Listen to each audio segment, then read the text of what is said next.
Irmãos, essa semana eu estava vendo lá na internet algo muito interessante, mas não sei se é verdade, porque é a primeira vez que eu vi uma coisa dessa. Na internet você sabe, você não pode acreditar em tudo. Mas eu falei, nossa, mas faz muito sentido isso aqui, né?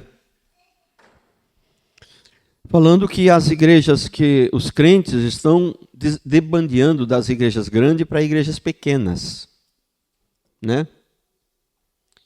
E é lógico que, quando diz que está desbandeando, pode ser até que faça alguma diferença para as igrejas pequenas que eles estão indo, ela pode aumentar um pouco, mas para aquela grande não vai mudar muita coisa não, que ela vai continuar grande do mesmo jeito, né? Então talvez a gente nem note muito, não sei como que notaram isso, né? Sei lá, tem pesquisa para tudo, né? Mas eu estava pensando, né? Então a igreja grande não é de Deus? Ela não pode ser grande? Ela pode. Uma igreja pode ser pequena e ser uma bênção, ser um modelo de igreja. Uma igreja ela pode ser grande e ela pode ser um modelo de igreja. Agora eu quero reconhecer, eu tenho que admitir, que numa igreja grande é muito mais difícil.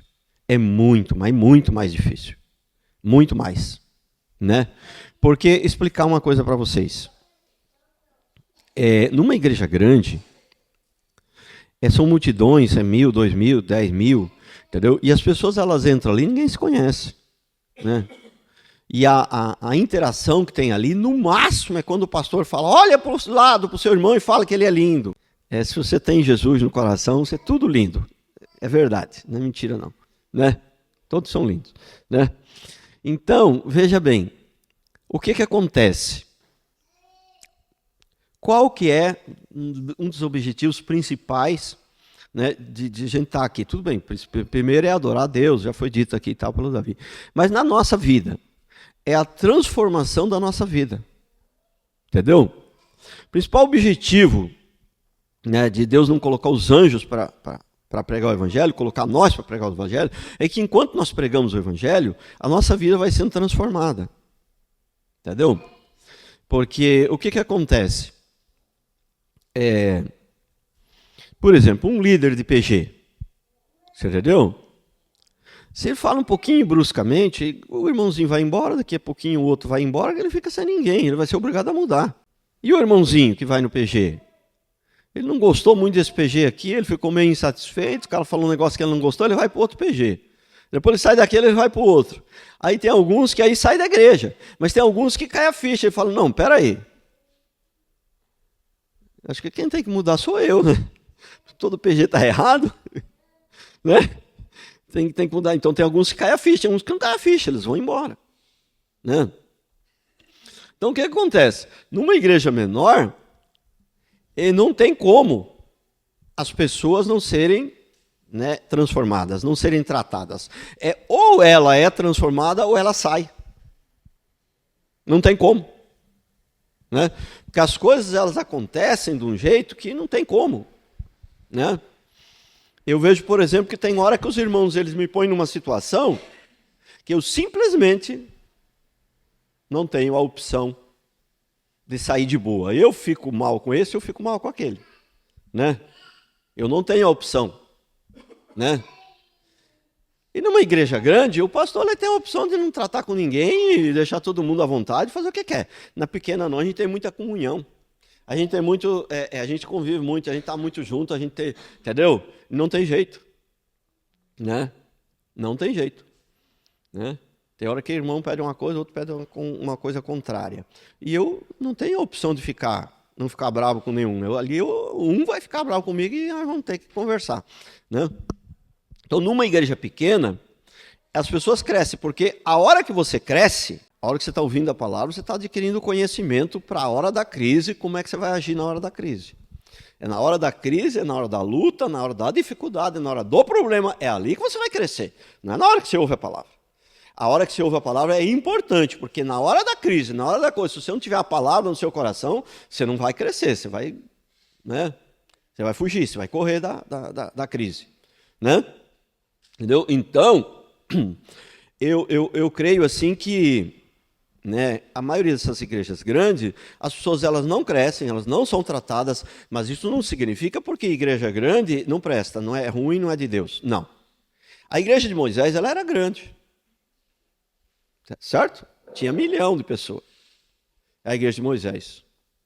Né? Mas deixa eu explicar para vocês uma coisa interessante. Né? Aliás, eu comecei a falar isso aqui de improviso porque eu me lembrei do que eu vi lá na internet essa semana. Aliás, isso aqui até merecia uma conversa mais longa. Né? Mas eu tenho que encerrar. Depois, talvez qualquer hora dessa, eu falo um pouquinho mais sobre isso. A igreja de Moisés ela era grande. Mas o que estava acontecendo com a igreja de Moisés? Estava tendo problema. Estava tendo problema, Moisés não estava dando conta. E as pessoas não estavam sendo aconselhadas direito. E aí o que aconteceu? O sogro de Moisés, ele foi fazer uma visita a Moisés e deu um conselho a Moisés. Um conselho, lógico, inspirado por Deus. Falou, ó Moisés, o negócio é o seguinte. Você não dá conta desse povo todo. Então você coloca chefe de 10, chefe de 50, chefe de 100 e chefe de 1000. Né? E o chefe de 10 aqui para nós é o líder do PG, né? Entendeu? Então, se a igreja for grande e ela tiver muito, mas muito bem organizada nos PGs,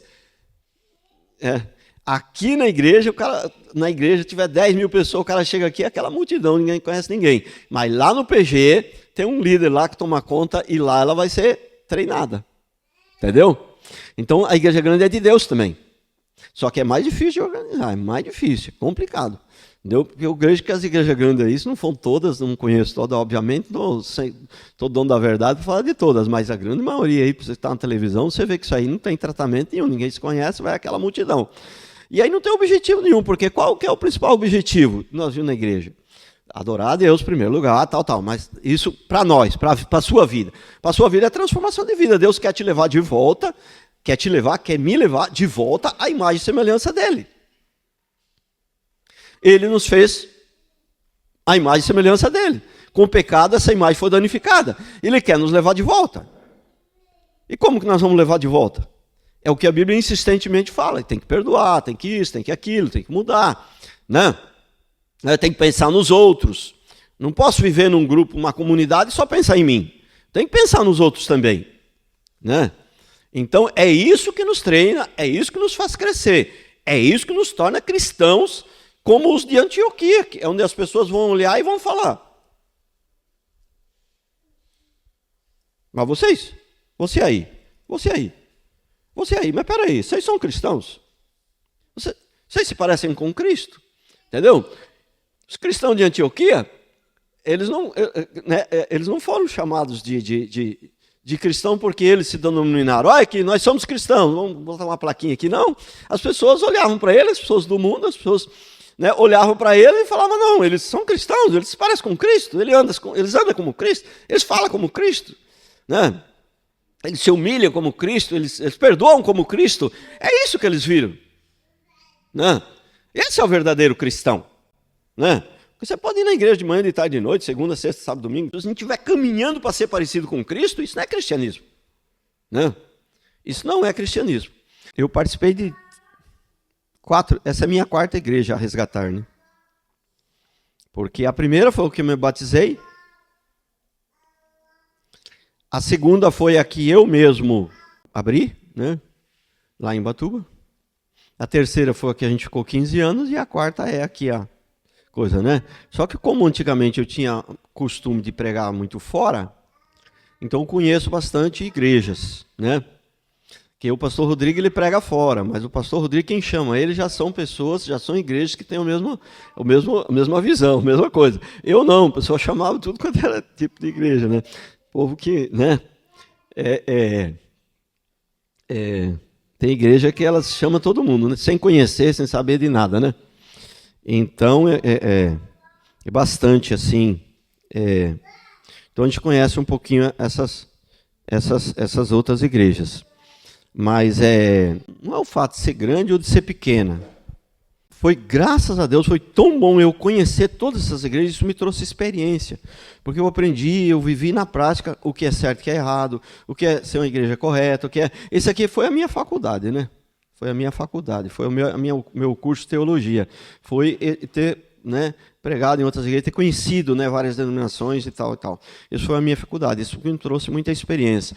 Vi muitas aberrações, muita gente boa, com motivação correta, motivação santa, mas por fato de não conhecer a palavra, fazendo tudo errado.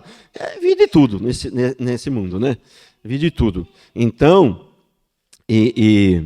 né, e eu sei que muitas vezes, assim como foi comigo, Deus ele traz a pessoa, às vezes, a primeira vez, não especificamente na igreja que o cara vai ser membro, que vai ficar, que vai ter a transformação, mas leva para um lugar, depois passa para outro, até chegar. Né? A maioria das pessoas que vêm de outras igrejas chegam aqui, depois de um tempinho, e falam, pastor, eu não era crente, eu converti aqui.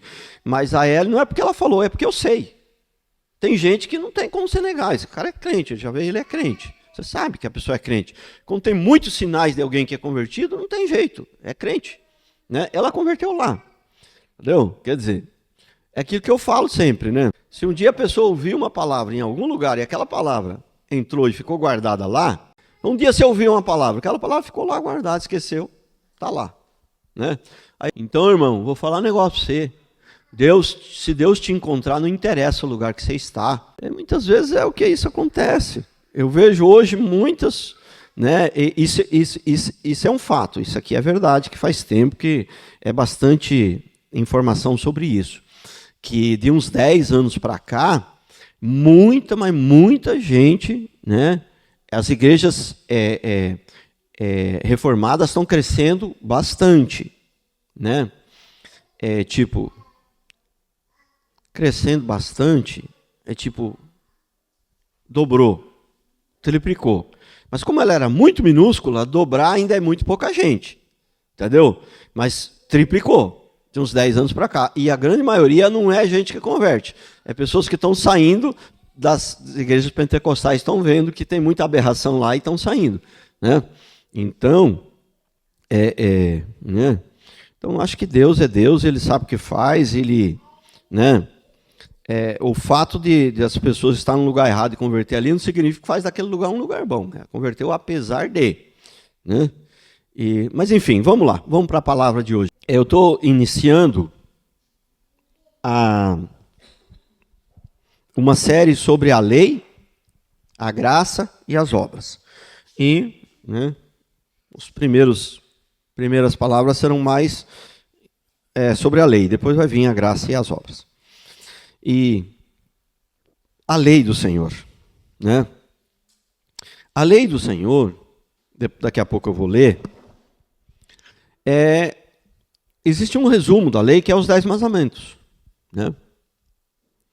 E depois tem um resumo menor ainda que é os 2, né? Que Deus fala, amar a Deus sobre todas as coisas e o teu próximo como a ti mesmo. Amar a Deus sobre todas as coisas e o próximo como a ti mesmo. Então, mas o resumo da lei é os 10 mandamentos. E esses 2 mandamentos é um resumo do resumo, né? Então, nós precisamos entender o seguinte. Quando você pensa em lei, você logo pensa nos 10 mandamentos. Mas a lei não é só os 10 mandamentos. A lei, os 10 mandamentos é um resumo da lei. Né? E além disso,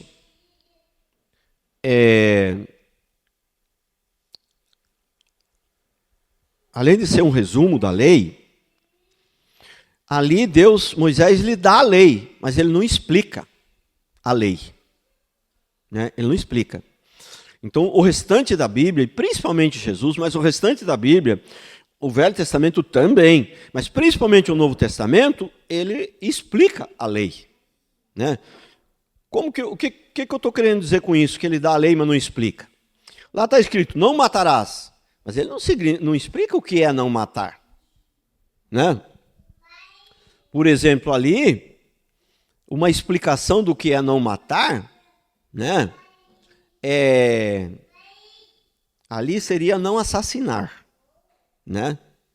Porque conhecendo o restante da Bíblia, onde ela vai explicando a lei, a gente percebe que há situações que você pode matar. Entendeu?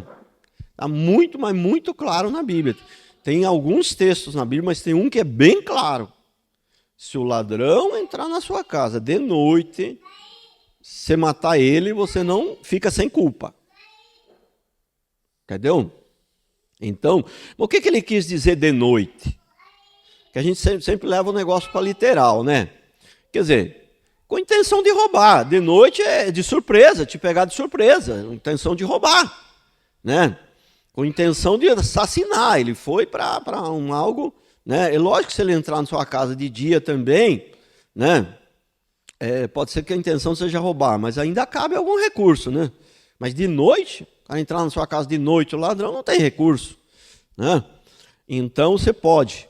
Então aí não é que Jesus que mudou a lei, é que ali ele explica a lei, né? Igual aquela história, no Velho Testamento ele diz, não adulterarás.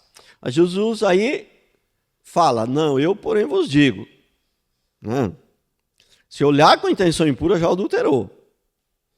Aí as pessoas entendem que Jesus mudou a lei aí, né? Mas os mais sábios, né, eles dizem assim, não, né? Não é que ele mudou a lei, é que a lei agora é mais rigorosa, né? Mas ele tem outros mais sábios ainda que falam, não, Deus não muda, ela não é nem mais rigorosa, nem menos rigorosa, ele só está explicando a lei, né? Ele só está explicando a lei, né? Então, nós precisamos entender que sem a lei não tem evangelho, né? Sem a lei não tem salvação, sem a lei não tem cura, não tem nada. Mas não tem nada, sem a lei não tem nada. Tudo começa com a lei. O evangelho que não tem a lei, ele não é evangelho. Ele é uma mentira, ele é uma farsa. Um pregador que não usa a lei para pregar, que não usa primeiro, ou ele é desinformado, ele não conhece a palavra, ou então ele é um farsante. Se Jonas, embora a pregação não é mais sobre Jonas, né, a gente deu um tempo, mas mesmo assim deixa eu me lembrar de Jonas.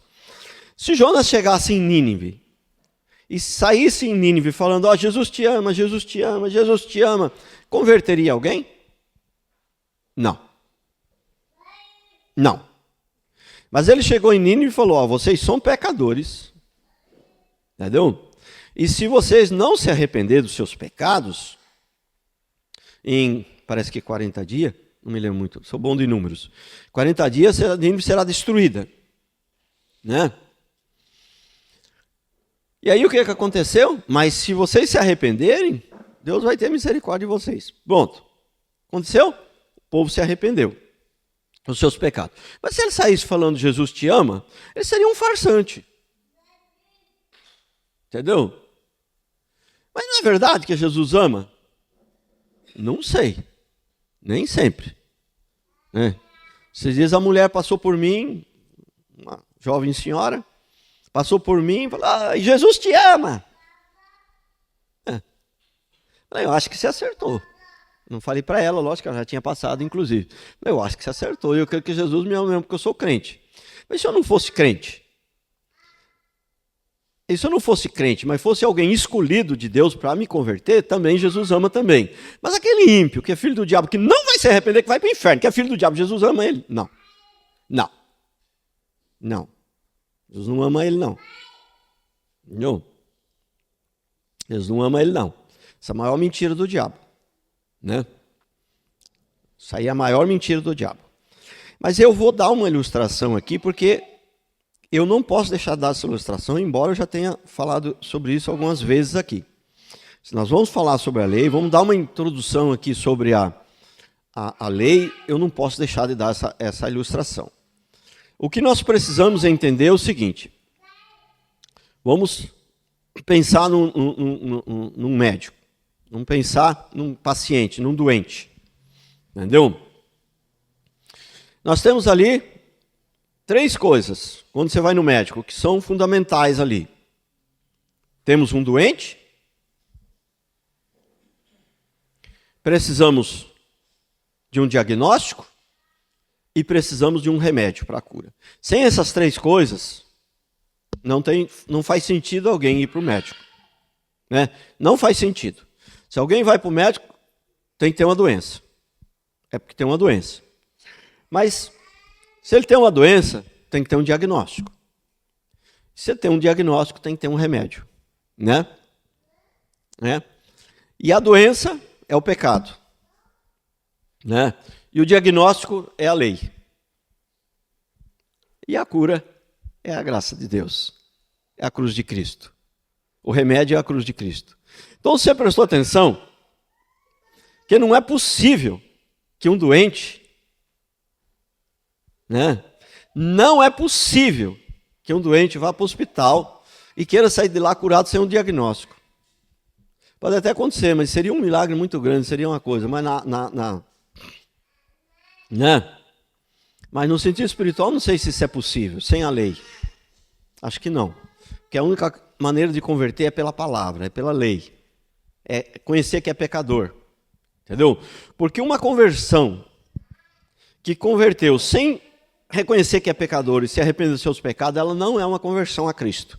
Ela pode ser uma conversão ao pastor, se converteu ao pastor, se converteu à igreja, se converteu a um pai, se converteu à mãe, se converteu a um monte de gente. Mas não se converteu a Cristo. Porque para se converter a Cristo, sem se arrepender dos seus pecados, sem reconhecer que é pecador, não existe essa conversão. Não existe essa conversão. Se quer se converter a Cristo, a primeira coisa é se arrepender dos seus pecados. Como que vai se arrepender dos seus pecados se ninguém prega os seus pecados? Irmão, não existe nada mais amoroso do que falar a verdade. Embora, mais para frente, nessa mesma pregação, a gente vai falar sobre isso. Falar a verdade na hora errada, da maneira errada, pode ser um desastre também. Pode ser um desastre, viu? Tá certo? Mas não existe nada mais amoroso do que falar a verdade na hora certa de maneira sábia. Não existe nada mais amoroso. Nada. Né? Entendeu? Então, pensando nisso, fica fácil de compreender. Com essa ilustração, fica fácil de compreender a importância da lei. Tudo começa com a lei, tudo passa pela lei. Entendeu? Então, não há conversão sem a lei. A lei não converte. A lei não salva. Prestou atenção, o diagnóstico não salva ninguém, mas o diagnóstico não cura nenhuma enfermidade. Você vai lá e você faz o exame e fala, você está com câncer, pronto. Esse diagnóstico cura você do câncer? Não cura. Não cura. Mas sem o diagnóstico, também não tem jeito de haver cura.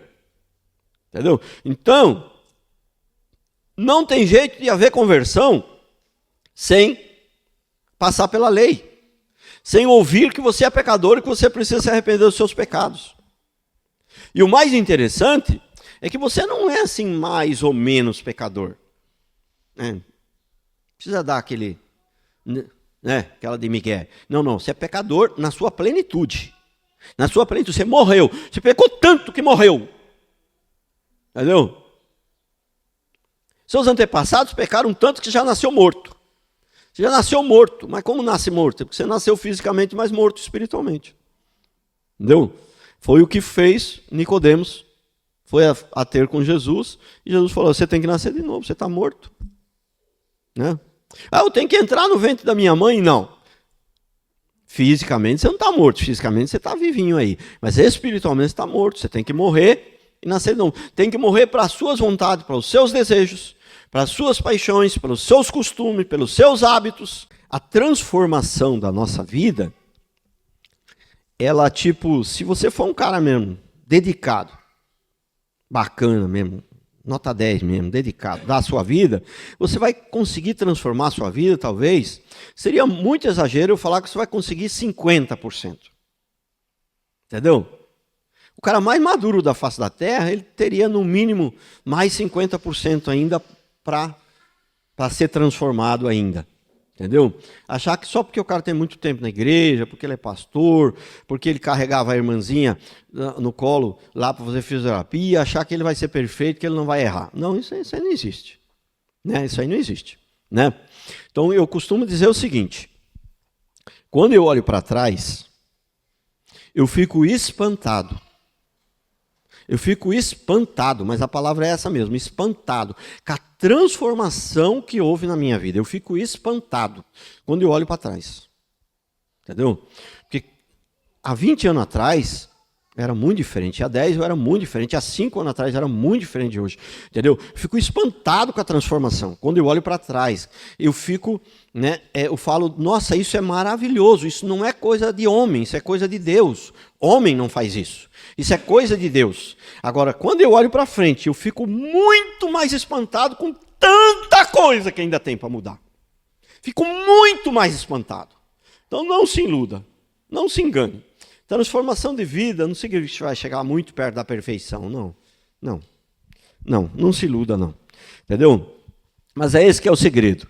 Vamos ler aqui o texto. Êxodo 20, 3 a 8. Não terás outros deuses. Antes de ler, eu queria dizer o seguinte. Uma das ênfases da nosso estudo aqui, é entender que a lei, ela continua válida. E ela continuará valendo para sempre. Que essa história que não existe mais a lei, que a lei não vale mais, isso é uma história para, como se diz no popular lá, uma história para boi dormir. Isso aí não é um absurdo que existe. Né? Isso é de gente que não é gente séria, não é gente que está disposto a aprender, a mudar de vida, a ter uma transformação de vida. Entendeu? Isso não é coisa de gente séria. Entendeu? Então, a lei, ela vale para sempre. A palavra de Deus, ela permanece para sempre.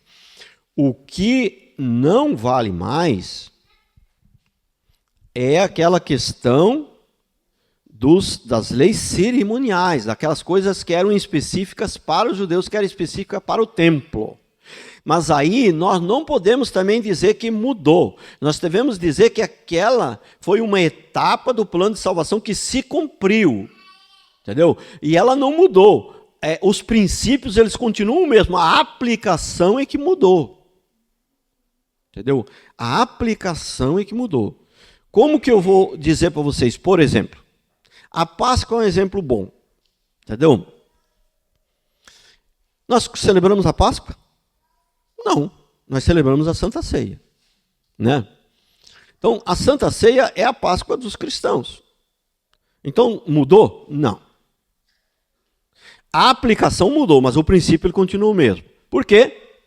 O princípio ele continua o mesmo de celebrar a morte e a ressurreição de Cristo. Só que, na Páscoa, eles celebravam uma morte e uma ressurreição de Cristo que ainda viria. Então eles tinham que matar o cordeiro para simbolizar a morte do Cristo que já viria. Na Santa Ceia, nós celebramos a morte e a ressurreição de um Cristo que já veio.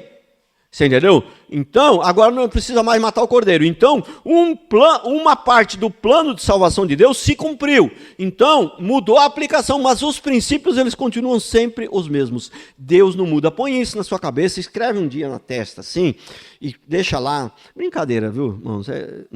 Estou exagerando, mas é para você entender. Escreve um dia na testa. Deus não muda, irmãos. Deus não muda. Deus não muda. Entendeu? Nos valores, nos princípios, ele não muda. Não. Então, Deus pode mudar no sentido de, ele fala, se você continuar assim, você vai morrer. Aí você não continua, aí fala, você não vai morrer mais. Mas ele não mudou, quem mudou foi você. Ele já falou, se continuar assim, você vai morrer. Se continuar nesse pecado, você vai para o inferno. Aí você se arrepende, ele mudou. Aí fala, Deus se arrependeu. Deus falou que Nínive ia tudo para o inferno. Aí Nínive se arrependeu, ele falou, Deus se arrependeu do mal. Deus se arrependeu no sentido de mudar. Deus mudou. Mas ele mudou porque Nínive mudou. Aí não é mudança de Deus. Né? Deus não muda. Êxodo 20. Não terás outros deuses além de mim. Não farás para ti imagem esculpida, nem figura alguma do que há em cima no céu, nem embaixo da terra, ou nas águas debaixo da terra. Não te curvarás diante delas, nem as cultuarás, pois eu, o Senhor, teu Deus, sou Deus zeloso. Eu castigo o pecado dos pais aos filhos até a 3ª e 4ª geração daqueles que me rejeitam, mas sou misericordioso com 1000 gerações dos que me amam e guardam os meus mandamentos. Não tomarás o nome do Senhor teu Deus em vão, porque o Senhor não considerará inocente quem tomar o nome do seu Deus em vão. Aqui vem um ponto importante. lembra-te do dia de sábado para santificar. Esse é um dos pontos bastante importantes que a gente precisa destacar e que a gente precisa explicar isso aqui. Lembra-te do dia de sábado, correto? Lembra-te do dia do sábado. Lembra-te. Lembra-te.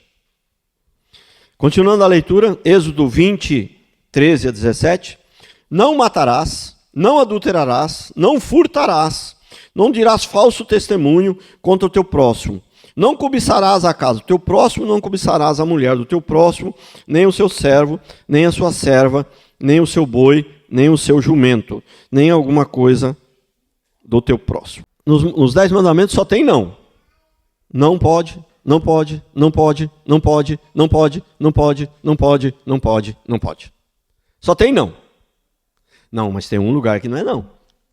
Quando ele vai falar do sábado, ele não fala, não poderás trabalhar no sábado. Ele não fala. Fala, somente lembra-te do dia do sábado. Já é diferente. Já começa aqui que você está vendo que o sábado já é diferente dos outros aqui. Já começa por ali. Né? O sábado é diferente. Né? Ele não usa a palavra não. Trabalharás no sábado. Né? Por quê? Alguma coisa você já nota que tem diferente. Não? Por quê? Aqui dos mandamentos aqui todos, o único que fazia parte do cerimonial era só o sábado. Então ele já toma esse cuidado de não falar, não trabalharás no sábado, porque ele sabia que vai chegar um dia que ia poder trabalhar no sábado. Né? Que o plano de salvação se cumpriria, né? E aí aquilo não precisava mais seguir aquilo como lei, né? O sábado foi como lei, mas ainda assim foi colocado como no meio da lei aqui, porque é isso que alguns estudiosos ficam intrigados. Por que o sábado foi colocado no meio da lei? Não era para ter sido colocado, né? Mas lógico que era. Deus sabe o que faz, e algum propósito ele tem. Né? Eu imagino que a questão de ter sido colocado ali no meio dos 10 mandamentos, a questão do sábado, é que para os judeus, isso aqui era lei mesmo. Né? Só que para nós não é mais. Né? Não é que Deus mudou, é que o plano de salvação se cumpriu. Uma parte do plano de salvação se cumpriu. Eu vou ler os textos mais para frente, mas eu acho que não sei se vai dar tempo. Mas vamos lá. Né? A questão é a seguinte. O sábado, o Novo Testamento, depois eu vou ler alguns textos mais para frente aí. O sábado, o próprio Senhor Jesus falou, né, que o sábado, ele não foi feito, o homem não foi feito para o sábado. O sábado foi feito para o homem. Quer dizer, é tipo o seguinte, o homem não foi feito para o dinheiro. O dinheiro foi feito para o homem. Então, o homem não é para servir o dinheiro. É o dinheiro para servir o homem. Prestou atenção? Então, o sábado é para servir o homem, e não o homem para servir o sábado, como se fosse um Deus. Que no Velho Testamento, embora fosse como lei, eles idolatraram o sábado, eles entenderam tudo errado. Né? Voltando lá para o texto que fala sobre, ouviste o que foi dito? Não adulterarás? Eu, porém, vos digo, se olhar com intenção impura, já adulterou. Então, voltando para lá, o que Jesus fez, além de explicar a lei, não é que ele tornou o mandamento mais rigoroso, não é que ele mudou. Além de explicar a lei, quando ele diz aquilo ali, não adulterarás, né? O Rodrigo explicou isso aqui, o pastor Rodrigo explicou um pouco isso aqui. Né? Eu já tinha explicado também para os irmãos. Né? Me lembrei. Quando ele diz, não, eu porém vos digo, ele não está mudando a lei. Ele está simplesmente mudando a visão errada que os judeus tinham da lei. Entendeu? Porque se dissesse assim, ouviste o que está escrito, mas é difícil ouvir o que está escrito, né? Ouviste, quando diz ouviste, é o que foi dito. Para ouvir tem que ser sido dito, né? Mas é só aqui para você entender, entendeu? Ouvir, se fosse ouviste o que está escrito, com certeza ele não diria, eu porém vos digo, porque ele não é Deus para mudar, ele não é Deus para dizer uma coisa no Velho Testamento e dizer outra agora. Só que o texto são várias vezes ali que está escrito, naquele mesmo contexto ali, tem várias vezes, toda vez, em nenhum lugar, tá, ouviste o que está escrito. É sempre ouviste o que foi dito. O que foi dito estava tudo errado.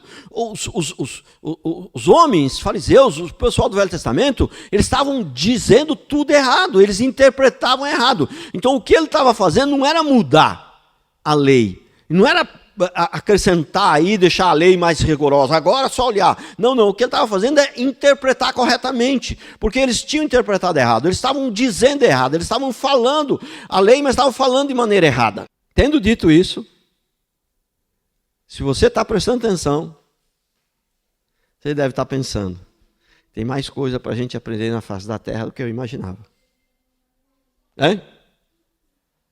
Tem mais coisa para a gente aprender do que eu imaginava. A respeito do sábado. Então, Marcos 2, 23 a 27.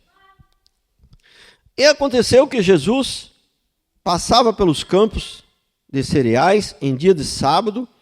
Enquanto caminhava, seus discípulos começaram a colher espigas. E os fariseus lhe perguntaram, por que eles estão fazendo o que não é permitido no sábado? Ele lhe respondeu, acaso nunca leste que Davi fez quando ele e seus companheiros estavam em necessidade e com fome? Como ele entrou na casa de Deus, no templo do sumo sacerdote, habitar e comeu dos pães consagrados, os quais apenas os sacerdotes tinham permissão para comer, e deu também aos companheiros, e prosseguiu, o sábado foi feito por causa do homem, e não o homem por causa do sábado.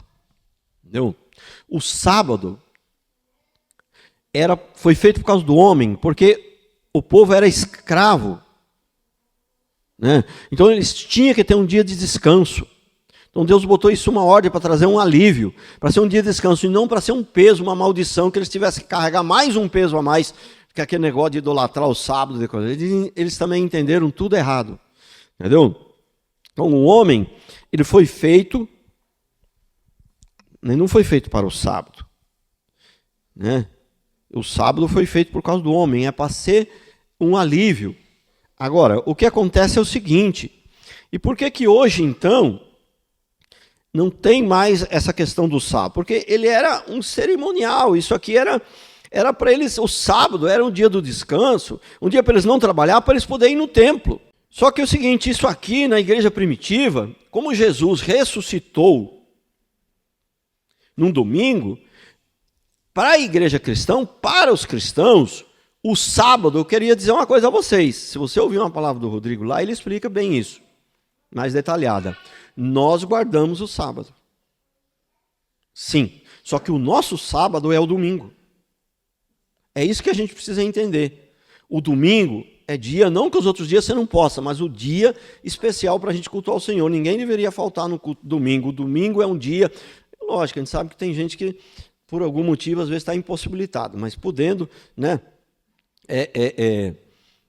Então, a pessoa, domingo é o dia do culto ao Senhor. Quarta é também? Sim, também. Mas domingo é o dia consagrado ao Senhor. É um dia que, domingo eu nem gosto de fazer muita coisa. Eu venho pregar aqui de manhã, né? Depois chego em casa, almoço, oro um pouquinho e tal, nem saio muito não, né? E às vezes assisto um pedaço do jogo lá, à tardinha vem de novo, né? Não gosto nem de sair de casa dia de domingo, para ir para outro lugar, né? Um dia para o Senhor. Um dia para o Senhor, a gente tem que ter isso no coração. O nosso sábado é o domingo, entendeu? Mas também esse domingo não é para ser um peso na nossa vida, é para o nosso bem. Porque quando você tem um dia fixo, você cria esse hábito, esse é o dia de louvar o Senhor, fica mais fácil, você cria esse hábito. Eu costumei tanto de vir no domingo, entendeu? Do domingo ser do Senhor, que, sabe, irmãos, 3 vezes que em 30 anos de crente, 3, 4 vezes, eu acho, 5, bota 5, 6 vezes, para exagerar, vai. Vai, para exagerar, contando aqueles dias que eu fiquei doente, mas tirando o dia que eu fiquei doente, estava com dengue lá quase morrendo, você não vou nem contar, vai. Mas fora isso daí, 3 dias que eu não vim na igreja, irmãos, o tanto que eu me arrependi, eu me senti tão mal, mas tão mal, mas tão mal, irmãos.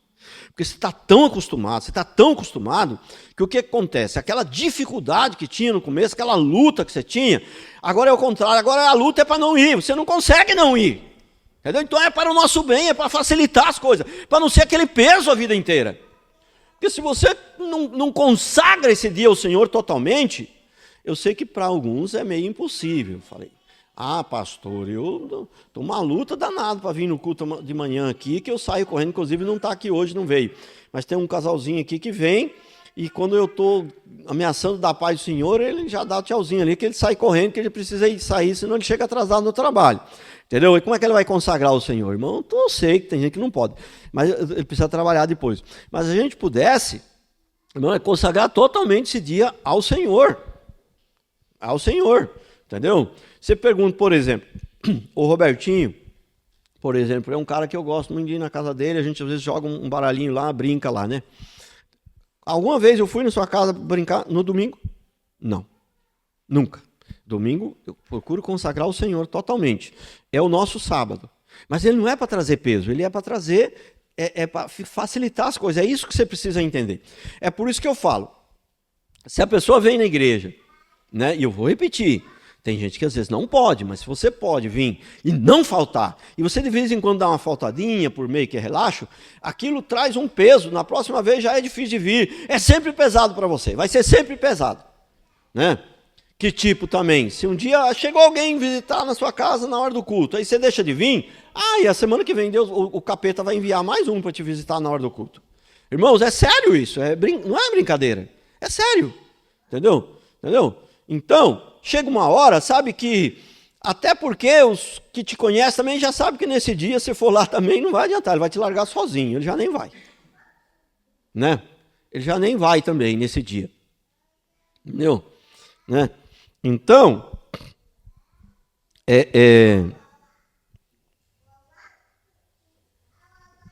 vou ler mais um texto aqui só para encerrar, não deu para terminar direito esse primeiro princípio, mas só mais um texto para encerrar. Romanos 14, de 1 a 5. Eu estava falando do descanso, eu acho que eu esqueci.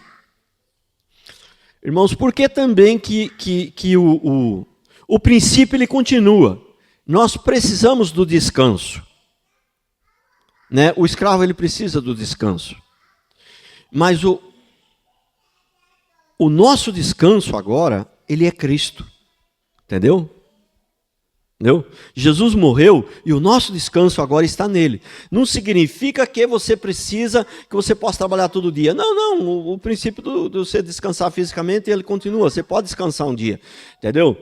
E deve, até na lei trabalhista aí, tem que ter um dia de folga, tá certinho, não tem nada errado com isso, entendeu? Mas descanso, né, no sentido de você precisar ter um dia fixo assim, para o descanso da alma, da coisa, ele está em Cristo. Está em Cristo. Nosso descanso, nesse sentido, ele é Cristo. Agora, nosso descanso no sentido de ter o dia para cultuar o Senhor e tal, ele continua. Né? Agora veja bem, vou ler aqui um texto aqui, Romanos 14, de 1 a 5.